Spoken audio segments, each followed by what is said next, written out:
we've overcomplicated it because at the time that's all we knew. And because that was all we knew, that was what we thought of. And, you know, the question was like, what would I do if I had MCAS? But you have to, you know, we did a video and we'll link it in the description, like why we got MCAS in the first place. It's all because your body's been exposed to these toxins in the system. Your immune system's been overreactive. Oh, don't! I'm gonna have that song on my head. That was such a banger of a tune. That was. I miss 2000s music. Yeah, I always laugh about the you know, when they go, if you had this, then you should be doing this. You know, have you seen that? I love those videos though. I mean, some of them obviously are crap, but like I absolutely love the kind of what would you do if you had this. In fact, actually, if anyone watching wants that as a series, please say that you do, because I would love to do that. Like, I have so many things to say, like what I'd do if I was going through menopause, or what I would do if I had PMS, or what I would do if I had headaches or gut issues or IBS. So many things I would do with IBS. We actually have a guest coming up as well on IBS, don't we? Yes, that's going to be a good one. Yeah, I'm excited. Yeah. So, Mast Cell Activation Syndrome, one of the most interesting areas of histamine, shall we say. So just before we go into it, I just want to intro this video by saying a few weeks ago we did a video called What Would We Do If We Had Histamine Intolerance? Overload. Or histamine overload, of course. Don't you mean intolerance? Just winding you up. And a lot of people came back to us and they said, please do a follow-up video about MCAS. So that's what we're doing today. What would we do if we were diagnosed today with MCAS? Apparently, like everyone else, watch our universe explode and that's it, completely collapse in failure. What are you talking about? So basically, when we got asked about this video, I started kind of like trawling the forums, right? And I basically just went on a couple of forums and I typed in MCAS. And I started like reading what people were saying, because obviously with these questions, I feel like we need to like understand what people are going through, because when you can have that empathy with them, and if people that do know me, I'm a very empathetic person and have a lot of empathy for a lot of people because they go through it. But with MCAS, the one thing that I've realized is that it's completely misunderstood. And there are some people who are very intelligent, probably a lot more intelligent than I am, who do have some really good information about MCAS. However, the problem is, you know, in the video that we'll link in the bio, link in the description, we talk about the idea of immune dysregulation. Now, to start with what we would do with MCAS, we have to understand what mast cells are and why they're activated, hence the term MCAS. Which, so I just realized we didn't actually say, so MCAS is short for Mast Cell Activation Disorder. Syndrome. Sorry, long day. And maybe as you're saying that, can you actually just briefly explain the difference between histamine intolerance and MCAS? Because I think those two terms are often confused, and realistically, I think there's a ton of similarities. And in my opinion, there's a very similar trajectory in terms of how you might go about supporting them, at least on a foundational level. But before you deep dive into the mast cells, do you want to explain what that difference is? I mean, how do I explain it? Because it's so difficult. Like, you know, because I mean, I guess maybe just in terms of a very simple definition, I would say the difference between histamine intolerance overload and MCAS, at least officially on paper, is that with histamine excess overload intolerance, it's a case where the mast cells are releasing too much histamine, whereas with MCAS, the diagnostic criteria are that they're releasing a mix of different mediators, so not just histamine, but there is prostaglandins, leukotrienes, like several different mediators that are being released, and that's kind of where you get categorized as MCAS. Personally, I think there's a ton of similarities between them, and I feel like they should be more closely connected. But at least medically speaking, that would be the definition. Well, see, you just did the exact same thing that every other researcher does, where they tripped up. No, They but I'm used not saying that no, that's 1 second. correct. They used. Well, I'm not saying you are, but where they trip up is this. What you just said there. They say, well, histamine's released from mast cells, right? So you talk about the term histamine intolerance, but histamine is produced by the body. So you just answered that. The fact that it's produced by the body, you can't be intolerant to it. So technically it's a histamine overload. But the term intolerance more so focuses on food, because that's what they've done. They've attributed histamine intolerance to food intolerance. So if you react to wheat, if you react to gluten, if you react to dairy, that's where the mast cells will activate and release that histamine. But then technically, if you look at what the definition of a histamine intolerance should be, it should be if you eat food with excess amounts of histamine in there, or you have too much histamine from that food, the body has that histamine overload, which what causes the problem. But if you actually look at what histamine and MCAS is, they go hand in hand. So you look at you're seeing this image now. This image shows a mast cell, right? And the mast cells line the entire body. They're in the guts, in the skin, the whole lot of it, right? And you have the antibodies, the IgE. Now, those IgE are little antennas, and you can see on this image the IgE is attached to the mast cell, and what the IgE does is that programs the mast cell to release that histamine or the leukocytes, or they call it the cytokine storm if you want to be really technical. And what happens is those IgE antibodies, they're the ones that are trained to release the mast cell, right? And technically speaking, mast cell activation syndrome or disorder is when the mast cells are basically there's too many of the mast cells. So there's too many mast cells in the body, so that when you have an explosion, it's just massive, or it's the mast cells are very sensitive, that a little flick and they can explode. That's technically what the original disorder was. However, it's now been brought into the histamine market because of this immune dysregulation. And so our immune system's constantly being trained. Colds, flus, viruses, bacteria, heavy metals, we obviously, apparently we can't say heavy metals, but let's be honest, it's just basic. Are you not allowed to say heavy metals? Everyone gets really controversial about heavy metals, but heavy metals do trigger mast cells, and your immune system can cause immune dysregulation. Obviously. Yeah, but this is the place of Cannabis Candid. This is Candid conversation. So all those things are training the immune system, and then your immune system is releasing these antibodies. These antibodies are floating around the system and attaching to mast cells. Your body then comes into reaction with what the immune system has told you is bad. It then explodes. And that explodes, that releases that histamine. That histamine creates inflammation. The histamine circulates in the body and it attaches to a histamine receptor, which those histamine receptors are what control different aspects of the body. And if you watch other videos, I talk about the histamine 1, histamine 2, histamine 3, histamine 4, all the different receptors that are in the system. That is what creates the symptoms that come with mast cell activation or histamine overload. So you look at these two conditions, they literally are one and the same thing. So if you think you have histamine intolerance, then likely is you have mast cell activation syndrome, unless you can point blank prove you have a genetic predisposition of too many mast cells, or you have sensitive mast cells. Yeah. Which, by the way, I completely agree with everything you said. I just thought it would be good to preface the video by explaining the definition that most people would be getting 100%. from, the general sphere.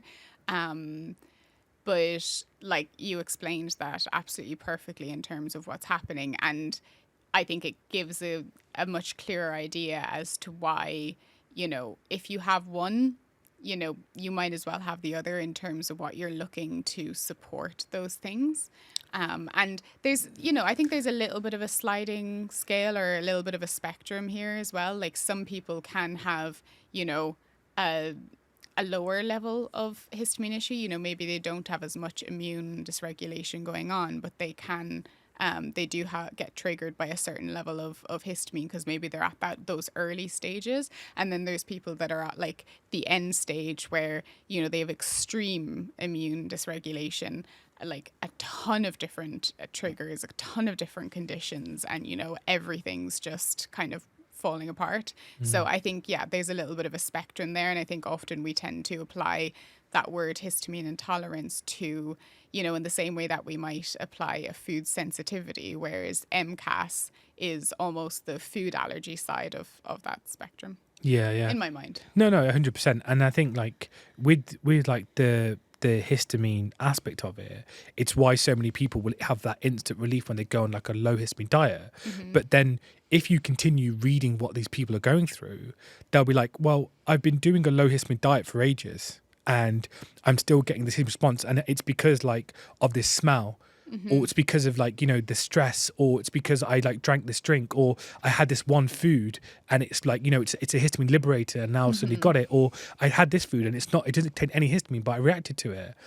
And so these common like things are kind of cropping up over and over again, but what we're not talking about is the fact that it's the immune system that's causing this. So in my opinion, and if I was to start with, what would I do if I had Mast Cell Activation Syndrome, which is probably what I had when many years ago, my first point of call would be addressing a leaky gut. The reason being is a leaky gut is called intestinal permeability. And even though it's not recognized by the allopathic model, because apparently I believe it is actually. Oh, is it recognized? Yeah, it's much more recently, but I think with more of the research coming out around gut health. Also, all those people that will acknowledge it. I mean, don't get me wrong, I spent Also, years yeah, being yeah. told it wasn't a thing. But also all those people that said it was like a load of bullshit was Yeah, like, you know, that it was a lie and there's no such thing as test permeability, they're completely fine, right? They didn't do anything wrong. Turns out actually all of the research is right, and there is. But Really? anyway. Sort of shocked that. But so because like for me, I feel like addressing leaky gut is such a massive thing. Like, how would you go about addressing that leaky gut? Like, what would be your first steps? Well, the first thing is to understand what a leaky gut actually is. Because I think a lot of people have this idea that when you have a leaky gut, your intestinal lining is completely fallen apart and there's just crap seeping into it. Burgers and pancakes and... Yeah, because that's the image that's shown, right? Bacteria is going through. Yeah. Just to explain this, a leaky gut doesn't mean your intestines are completely apart, because if that was happening, you'd be dead. Blood would literally be going into your intestines. You like in the worst. Yeah, it would be a wound. The serious cases are you having blood in your stool. So it's internal bleeding. What happens with a leaky gut and intestinal permeability is, so imagine like now in the camera, this is your intestinal lining, right? And mast cells surround it. And the antibodies that are reacting to it, your immune system's release antibodies, and it's programmed your mast cells to look at what it thinks is bad. Now, listen to that word, what it thinks is bad. And what will happen is you'll have that certain food or drink or air, or you'll get exposed to a virus or a bacteria. And what will happen is the mast cells explode and release histamine. And as it releases histamine, it creates an inflammatory barrier. And underneath this, you have zonulin. And what zonulin does is it's the marker of what is intestinal permeability. But zonulin's main focus is to help pull the nutrients in from the intestines, so what's coming in from the food. But if it can't get nutrients in, it will start to starve. So the zonulin, the body seeing that it's starving, will start to increase. And as it increases, it starts to push the intestinal barrier further and further apart. And as it's pushing that intestinal barrier further and further apart, your immune system sees this and it goes, holy cow, what the heck are you doing? And what it would do is produce more antibodies to attach to the mast cells and say, well, actually, if this is what's happening, we need to protect the body. So your immune system is fighting your body's ability to starve. And this constant kind of inflammation is what will happen. And yes, bacteria getting into the blood and stuff like that, yeah, that all does happen and stuff. But the main thing is it's creating a barrier. And your immune system is dysregulated. Your mast cells are out of proportion because it thinks that it's dealing with something that's bad. So if you can address that leaky gut, that's where the main focus on it is. Now, if you want to address it, there are a couple of things you can do. Yes, a low histamine diet will help, and I'm not.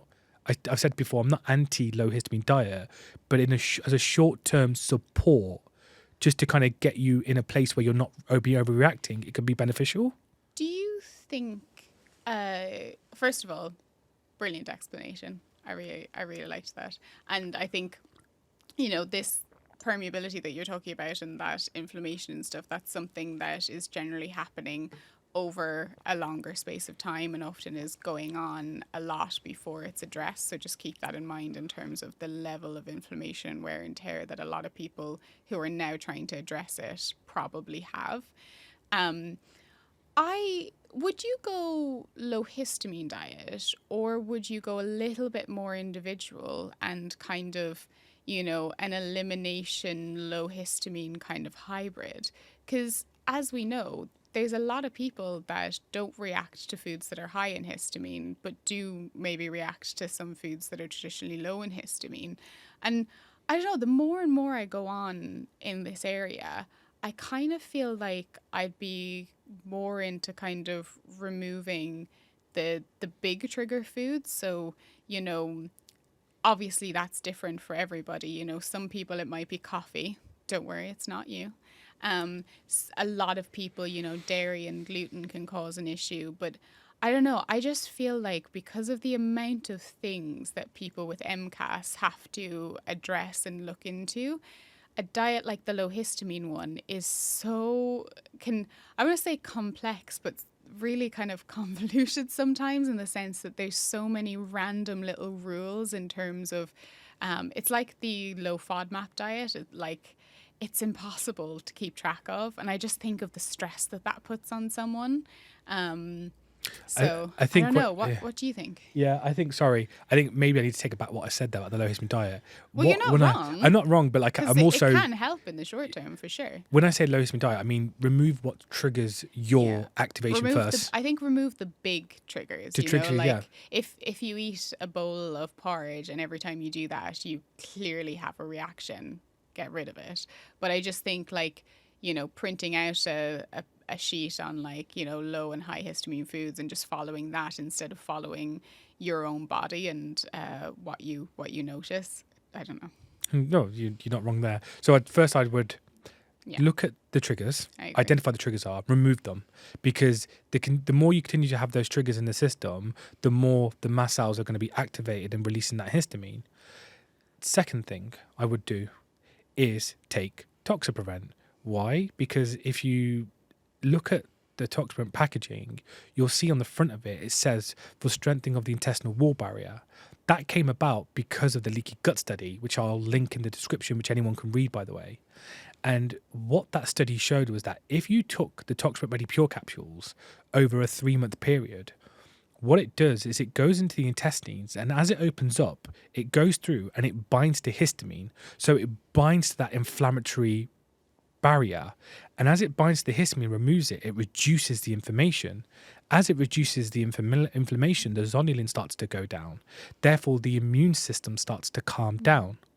But it's not just the histamine, but it's also the mycotoxins. It's also binding to the heavy metals. It's also binding to the biogenic amines. Mm-hmm. And if you are in front of your computer watching this, Google what they are, what biogenic amines are. Biogenic amines are also triggers of mast cells. They also have an inflammatory response in the system. Things like spermidine, dimethylamine, tyramine, they also impact things like blood flow in the body. And so as you're binding to them, removing them, you're taking out what's triggering that immune system. And then the third thing I would do is basic minerals, trace minerals. And you know more about the trace minerals than I will ever be able to explain. Yeah, I mean, I'm just smiling because we talk about trace minerals all of the time, and we're very passionate about it. Yeah, it's something that I would say the majority of people are very much lacking in. So I think a good first step with trace minerals, particularly if cost is a factor, is just getting a really good quality salt. Get rid of any crap salt in your house, immediately. It's only going to be sodium and probably bleached sodium at that.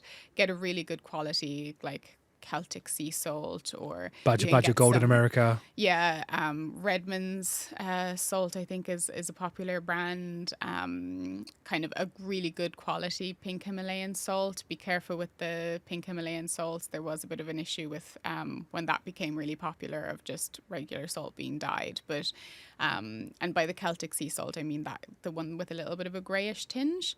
That's what you're looking for. So, though traditionally one of our main sources of these trace minerals would have been water, both the water we drink and the water we would bathe in, because it would be salt water. I think adding that to warm water a few times a day is a really good way of supporting those trace minerals. You could also go into an electrolyte powder. There's certain blends that do have trace minerals. We'll link the one that we really like down below. And I mean, this kind of veers off, but it is one of my points for MCAS, and a really important one, which you'll appreciate, is filtering your water.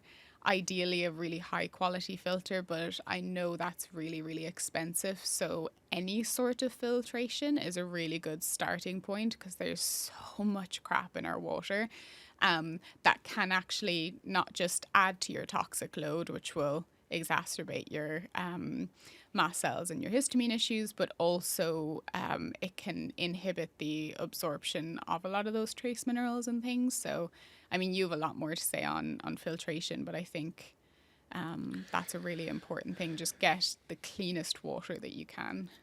100%. So there are three things that I think are very, very basic things that we can do. There are additional things, like you can take DAO, no issues with it whatsoever, because diamine oxidase will break down the histamine from either from food or if it's converted in the system.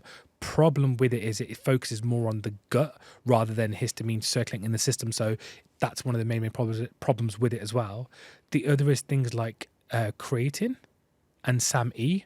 So creatine actually impacts SAMe and can support HNMT in the breakdown of histamine. So that's another thing that you can do. I feel like I would probably go into those, though, on like the next level. I think like everything you were saying with the basics. supporting the leaky gut would be the basics. Not that those other things are bad. They're brilliant things to do. But I think when you're looking at really healing, and kind of particularly from a chronic condition like MCAS, I think it's really important to observe the changes in response to the lifestyle changes. So I think addressing those kind of foundational things can be really useful, and then moving on to those heavy hitters like SAMe, creatine, things like that, because you see that next level. Whereas I think sometimes if you do everything at once, you can kind of get stuck in a place where you have an incredibly expensive and complex routine, and you don't really know how to simplify it once you're feeling much better into kind of a routine that can be long term. 100%. But I totally agree with what you're saying in terms of approaches. Yeah, because like the thing with, because diamine oxidase and things like that will help, but they don't heal the gut. They won't heal the gut lining. Yeah, they wouldn't And be my first. Like, it's the same with glucosamine sulfate as Yeah. well. Glucosamine doesn't. They say it heals the gut, but it doesn't deal with histamine. Yeah. It doesn't deal with the immune system. Glucosamine, it's that's more like second or third stage once you've gone through the basics. Because when we talk about, you know, where would I start? This would be my starting point. And what you're doing is, when you're taking that Toxprint daily and you're reducing that histamine and you're remineralizing the system, you're bringing down the inflammation, but you're giving it the basic minerals to repair itself. So what you're doing is then, as you're doing both things, you're just bringing it back into balance. And because you've got back into balance, then you can start adding the foods to back in, because the foods aren't the problem. They're just a short-term solution, but those foods contain good minerals. And by food, I don't mean going out and eating like, you know, crappy processed food. I'm talking about like your basic vegetables, meats, for example, all those good, healthy food, nutritious foods that we need, So just actual food, adding that back into the system, and you'll start to fix those small things, and you'll start to notice that as you take those things daily, your body will start to adapt and change, and you'll get yourself to baseline. The problem is we've over confused things with histamine, and we've started adding more and more, as you said before, in because we're trying to optimize. But we're not ready for optimize. Our body isn't. When you got MCAS, your body isn't ready for optimization. Your body needs to get to baseline, and once you're at baseline, after that point, you can optimize. I totally agree with you, and I think sometimes we make it too complicated and we confuse ourselves. And I'll be honest, I think there's a lot of functional and naturopathic practitioners that can be guilty of this, where we give these really complex, convoluted routines. And I understand that in a sense, because people want immediate results, and often unless people get immediate results, they're not going to stick with you for the amount of time that's actually required to properly heal something that's a chronic condition. So I do understand it from a point, but I think actually, if we're talking about ideals, we need to fix the foundation first.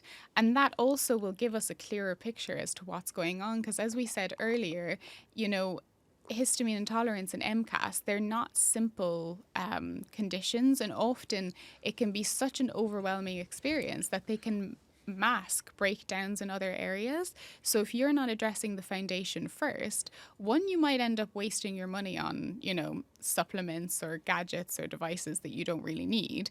But also you might not uncover other areas of weakness that need to be addressed. But until you fix the foundation, those things might not be as clear because your system is just so overrun. And it's something I do always, sorry. I was going to say, another quick basic thing I would do is, by the way, is hydration.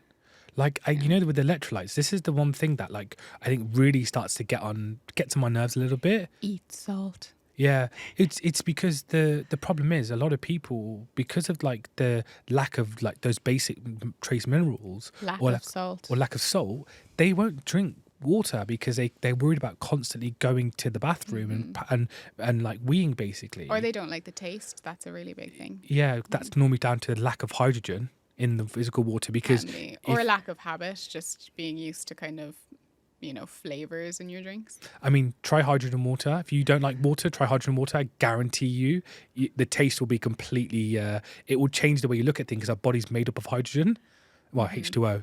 So anyway, those are really, really basic things for health and stuff. Can I add another one? Because I want to address the point of cost as well, because we're not super wealthy now, but even I think of when I was chronically ill and I was going through that phase and I had to, do less work and stop work altogether at some point, and money really was a factor. So I want to address that in a minute, but before we move on, just on the foundational pieces, I actually think, and I'm interested to hear what you say, I actually think with the leaky gut and with everything, before you start any of the other things that you say, I'd start fasting, because it's free. Anyone can do it. And I don't mean calorie restriction. I don't mean not eating. I mean fasting, because sometimes the absolute best thing you can do is nothing at all. And when I say nothing at all, I mean give your body breaks between eating so that your digestive system can actually have a chance to shut down, rejuvenate, cellular turnover, get rid of, there's so many natural mechanisms that the body already has to get rid of the junk and to heal any of the damage, but that can't take place if you're constantly eating food. Those two systems can't work together. So I really, really believe it for MCAS, the power of fasting. So yeah, because it will literally just break down, and it's totally free. Cells, yeah, it's totally free. Everyone can do it, and it's the most wonderful foundation. Not reducing, not calorie restricting, not food restricting, not nutrient restricting. Fasting. They're different things. Just keep that in mind. I can go into that in another video. But sorry, before I lose my train of thought, I do want to address cost, because I so often, you know, the way we talk about Tox Prevent a lot, obviously we're passionate about it. We like work our asses off trying to bring it to the world and, you know, trying to get it out there and trying to keep it regulated and clean. And we work so hard trying to keep this product on the shelves because that's how much we believe in it. But you know, sometimes I get conscious of the fact that, oh God, do we come across like we're just talking about it all the time? But being completely honest, if you're going to choose any supplement to take, if you're going to spend any money, I do really think that that's the one that's going to tick the most boxes and it's going to be the most cost effective, particularly in that foundational leaky gut thing, because you're not only going to help with the inflammation, pulling out the histamine, but you're also binding to like toxins and all of these other triggers for histamine. Plus, you're also going to be actually healing the gut and helping to regulate the immune system again. Because I think I have in some other videos actually, I often talk about, you know, other supplements that absolutely have their utility and, you know, absolutely can help. You don't need to go down the Tox Prevent route. You mentioned creatine, SAMe, DAO, taking that as an enzyme, but also things like vitamin C, quercetin, bromelain, you know, all of nettle, these mast cell stabilizers. Those are really commonly recommended supplements as well. Probiotics, I wouldn't go down that route as much, but they are commonly recommended. And that absolutely is a very viable approach. You can go down that route of taking all of those supplements, and that's actually an approach that most functional practitioners will probably go down. But knowing what I know about how Tox Prevent works, I actually think it's the more cost-effective route, because if you go down that route first, you're clearing up the body completely, healing a lot of the issues, giving yourself a better baseline to then actually look at, wait a second, what nutrients or what other pathways do actually need support, as opposed to spending hundreds and hundreds on all of these different supplements that really they're looking at trying to do the same thing, but in a much less efficient way, because they're just trying to stabilize the mast cells as opposed to clearing out the body. They're not actually doing any of the clearing out of excess histamine or the binding to toxins or, you know, the healing of the gut lining. They're not actually doing any of that, whereas it's a very complex first stage. Or the other problem is as well with a lot of them is the fact that they're having to use the liver or kidneys or the body's other pathways to get out of the system. Which often are weakened already. So you don't want to put extra pressure on them, particularly the liver. And especially if you're on medications like antihistamines, which are being processed by the system. Like, I think what's happened is we've been given these tools and we've overcomplicated it because at the time that's all we knew, and because that was all we knew, that was what we thought of. And you know, the question was like, what would I do if I had MCAS? But you have to, you know, we did a video and we'll link it in the description, like why we got MCAS in the first place. It's all because your body's been exposed to these toxins in the system. Your immune system's been overreactive. And it's really basic things that we're talking about here, because all you're doing is removing the toxins, allowing the body to heal, and then remineralizing and reprocessing and adding those food back in. Like every influencer who's like, you know, bodybuilders or whatever have you, are talking about this, like, you know, oh, eat clean, eat clean, eat clean. Mm-hmm. Like, you can eat clean all you want. If you've got Mast Cell Activation Syndrome, if you've got a leaky gut, if you've got the histamine overload, it's an immune dysregulation. You're still gonna have the problems. Yeah. And yes, eating clean will be helpful. And by when they say eating clean, some of these like influencers have like their definition of eating clean is completely different. Yeah. When what I define as eating clean, I'm not saying no to things like chocolate, because damn, I love a bit of chocolate. You know, what I'm saying is take away things that are processed. Well, eat actual food. Actual food, yeah. Like eat those foods that don't have, you know, that aren't packed full of things that you don't know are in there. And this is, I think, is the basic thing that we can do. And I kind of want to end this video on just saying this. This isn't a quick solution. This isn't a case of like you start taking it and tomorrow you feel amazing. Don't get me wrong. There are people, we get reports of it. People come back and say, I feel amazing. But it's a process. It's a letting the immune system build up. Because the thing is, you don't become a superhuman superhero overnight. These people that you're seeing who are like at their cusp of their career and their energy, they are people that have been doing this shit for years. They've not been doing it for days. They've been doing it for years. And even me, I'm 12 years in the making. This is 12 years of me learning, understanding histamine, that way we've come to. So we have to be kind to ourselves.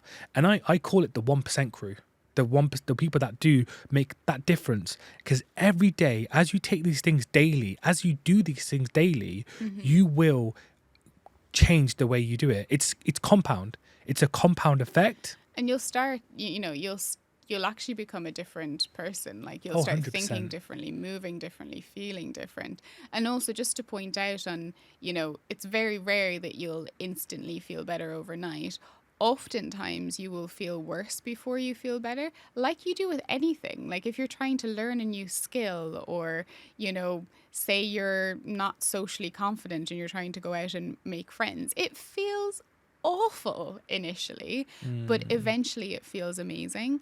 And I just kind of going back to what we said, we've just shared what we would do if we had MCAS. You don't have to agree with us. You don't need to take Tox Prevent. As I said, I personally, even before taking anything, I would be fasting as number one. And if you're not doing that, like I wouldn't bother spending money on anything else because, that's the foundation.